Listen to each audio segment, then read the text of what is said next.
We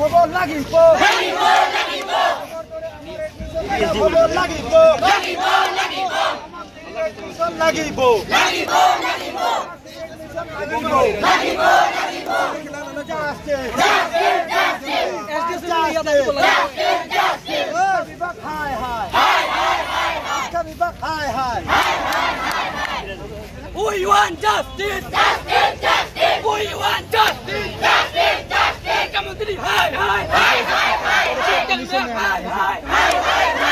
BJP Sarkar, go back. BJP Sarkar, go back. যেটো আজি third চেমৰ admission চলি আছে এই এডমিশ্যনটো মানে আগত ফ্ৰী আছিল এতিয়া 4,500 টকাকৈ এডমিশ্যন মানে লৈ আছে আৰু এডমিশ্যন লৈছে আমি এটা কথা কৰি কিহৰ কাৰণে লৈছে মানে এইটো এডমিশ্যন লোৱা হোৱা আছে যিসকলে বেক আহিছে তেখেতসকলক 4,500 টকাকৈ এডমিশ্যন ল'ব লাগিব আৰু যিসকল পাছ কৰিছে তেখেতসকলক নালাগে ফ্ৰী তো ইয়াত যিসকলৰ বেক আহিছে তেখেতসকলে 80% দুখীয়া ঘৰৰ ল'ৰা ছোৱালী তেখেতসকলকে 4,500 টকা দি এডমিশ্যন কৰিব পাৰিব সেইকাৰণে ইহঁতসকলে বাধ্য হৈছে চৰকাৰৰ বিৰুদ্ধে বহাৰ কাৰণে আজি এডুকেশ্যন মিনিষ্টাৰে যিটো নিয়ম কৰিছে যে 4,500 টকাকৈ যিসকলে বেক খাইছে তেখেতসকলে এডমিশ্যন ল'ব লাগিব ইয়াৰ কাৰণে তেখেতৰ বিৰুদ্ধে ইয়াত প্ৰটেষ্ট কৰিব বহিছে আমাক কোনো পাৰ্মিশ্যন দিয়া নাই এইখন কলেজৰ নাম কি এইখন মহাবিদ্যালয়ৰ নাম হ'ল বিলেখিপাৰা মহাবিদ্যালয় আৰু এইখন মহাবিদ্যালয়ৰ কোনো দোষ নাই ইয়াত মহাবিদ্যালয়ৰ কোনো দোষ নাই ইয়াত আমি টোটেলি দোষ আছে এডুকেশ্যন মিনিষ্টাৰ আৰু বিজেপি চৰকাৰ যিটো নেকি বিজেপি চৰকাৰে কৈ আছে আমি উন্নত শিক্ষা দি আছোঁ এই উন্নত শিক্ষাৰ 4,500 টকাকৈ আমাক এডমিশ্যন দিব লাগিব ইয়াত চাওক ইয়াত সকলোকে আপুনি সুধিব পাৰে 80% BPL ফেমিলিৰ পৰা আহিছে যিসকলে দৰিদ্ৰ সীমাৰেখাৰ তলত তেখেতসকলে 4,500 টকা দি কেতিয়াও এডমিশ্যন ল'ব নোৱাৰিব সেইকাৰণে আমি ইয়াত প্ৰটেষ্ট কৰি আছোঁ যে আমাৰ বেগ আহিছে আমি ফৰ্ম ফিল আপ কৰি বেগ উঠাম ফৰ্ম ফিল আপ কৰি বেগ উঠাম ইয়াত আমাক এডমিশ্যন কৰি বেগ উঠাব নালাগে কাৰণ আমি বেগ খাইছোঁ কিবা হয়তো পঢ়া কিতাপ নাথাকে কাৰণে কিবা কাৰণত আমাৰ বেগ আহিছে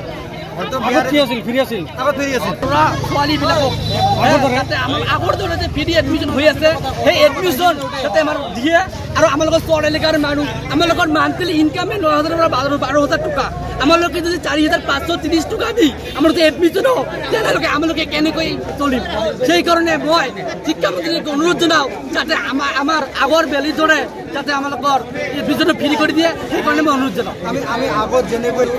আমাক এডমিশ্যন লাগে এডমিশ্যন আমাক ফ্ৰী লাগিব কাৰণ আমি সকলোৱে BPL ফেমিলি হওক লাগিবই কাৰণে আমাৰ আগৰ নিচিনা যেনেকৈ ফ্ৰী এডমিশ্যন হৈছিল তেনেকৈ এডমিশ্যন লাগে আমি শিক্ষামন্ত্ৰীক এইটোৱে ৰিকুৱেষ্ট জনাইছোঁ সকলো ষ্টুডেণ্টৰ তৰফৰ পৰা মই আৰু আমি সকলোৱে ৰিকুৱেষ্ট অনুৰোধ জনাইছোঁ যে প্লিজ আমাক আগৰ নিচিনাকৈ আমাক এডমিশ্যনটো কৰিবলৈ সুযোগ দিয়ক এডমিশ্যন পাইছে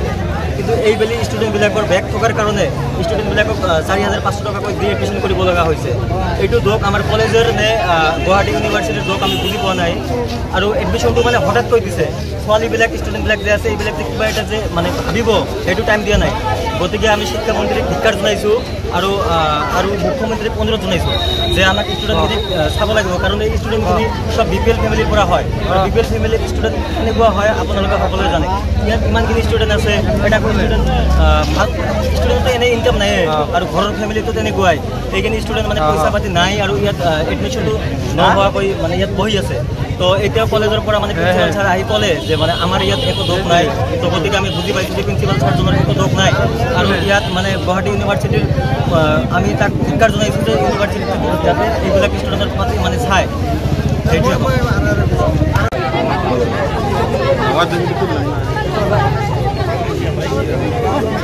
ফৰ্ম ফিল আপ কৰিছোঁ তথাপিও আমাক এডমিশ্যনটো ফ্ৰী কৰি দিব লাগে এইবিলাক কৈছে 90% BPL হয় আৰু আমাক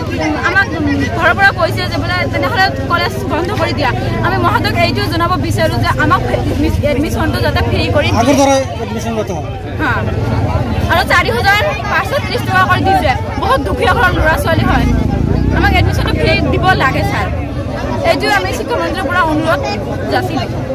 তেওঁলোকে 3rd সেমিষ্টাৰ 5th সেমিষ্টাৰৰ যিখিনি বেক এৰিয়াৰ থকা ষ্টুডেণ্ট তেওঁলোকে ফ্ৰী এডমিশ্যন পাব লাগে বুলি তেওঁলোকে দাবী কৰিছে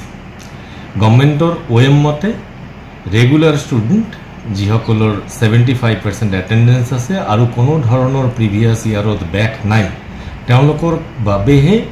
এই ফি উইভাৰ স্কিমটো এপ্লিকেবল একৰ্ডিং টু OM আমি সেই মৰ্মে যিখিনি ষ্টুডেণ্টে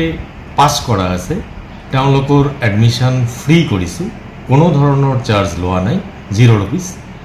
অকল যিখিনিয়ে ফেইল কৰিছে বা যিসকলৰ বেক আছে,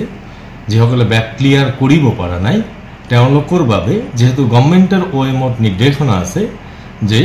এইখিনি অন পেমেণ্ট এডমিশ্যন হ'ব লাগিব,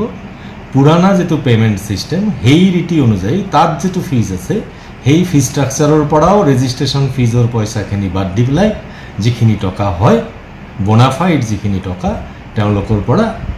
তেওঁলোকক দিব লাগে বুলি আমি নোটিছ যোগে তেওঁলোকক জনাইছোঁ। এতিয়া ষ্টুডেণ্টখিনিৰ যিখিনি এক্সপেণ্ডিচাৰ গভৰ্ণমেণ্টে তেওঁলোকক সৰ্বতোভাৱে সহায় কৰি আছে যাতে ষ্টুডেণ্টছখিনি ভাল ৰিজাল্ট কৰি কলেজখনৰ পৰা ওলাই যাব পাৰে। কিন্তু যদি কোনোবাই এনেকৈ 2টা পেপাৰ ফেইল, 5টা পেপাৰ ফেইল, কোনোবাই এবচেণ্ট, পৰীক্ষাই দিয়া নাই, তো এই স্কিমটো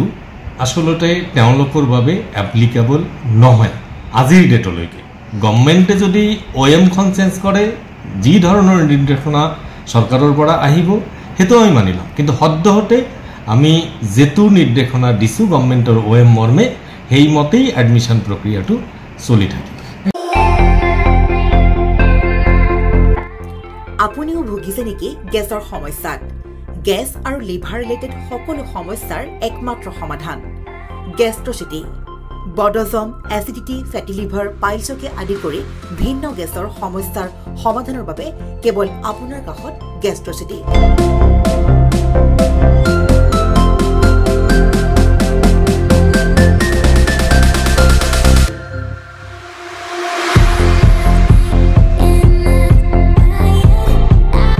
ভিজিট কৰক গেষ্ট্ৰচিটি, গুৱাহাটী, হাতীগাঁও চাৰিআলি। যোগাযোগ নম্বৰ 7577999909।